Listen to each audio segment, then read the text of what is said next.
Welcome to Week 3 of Wildlife Management. The geographic or aquatic area occupied by a population or species is its distribution. The pattern of spacing of the animals within the area is termed dispersion. Dispersal, or the movement of an animal from its place of birth to where it reproduces, along with migration and local movement, modify both dispersion and distribution. According to the text, dispersion and distribution are states, while dispersal, migration, and local movement are considered processes. The edge of distribution is that point at which, on average, an individual just fails to replace itself in the next generation.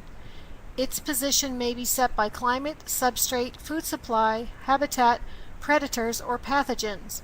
The limiting factor can often be identified by the trend in density from the range boundary inward.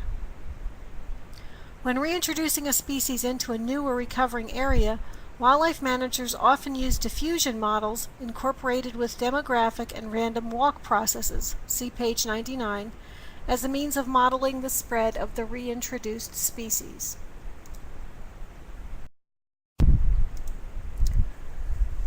Chapter 8 describes the theory and evidence for population stability through regulation.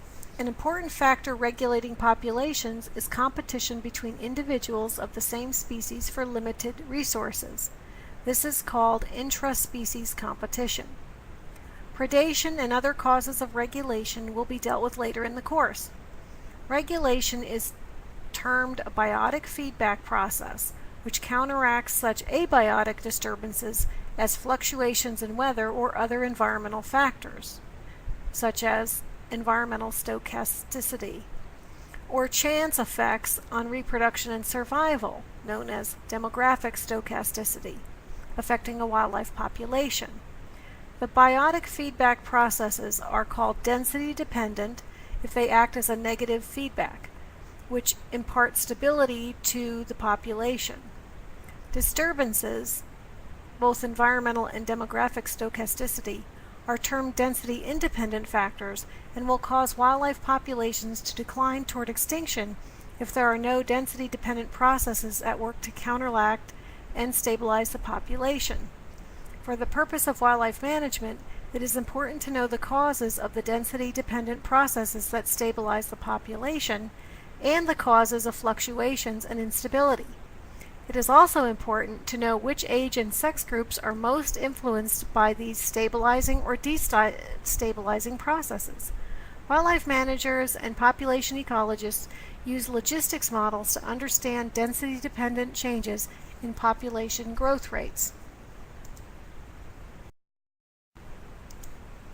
In Chapter 9, Sinclair et al. Say, species do not exist alone. Different animal species share habitats and the resources within those habitats. Competition between different species for the same resources is termed interspecies competition. When the name of the game is to get your DNA into the next generation, this type of competition has direct effects on individuals. Resource shortages affect growth, survival, and reproduction. Even though different species' use of resources may overlap, it is not termed competition unless it is known to negatively impact one or both species. Not all interactions between species are detrimental. The enhancement of conditions for a population of one species by the activities of another species is termed facilitation. This facilitation can be either obligatory or facultative.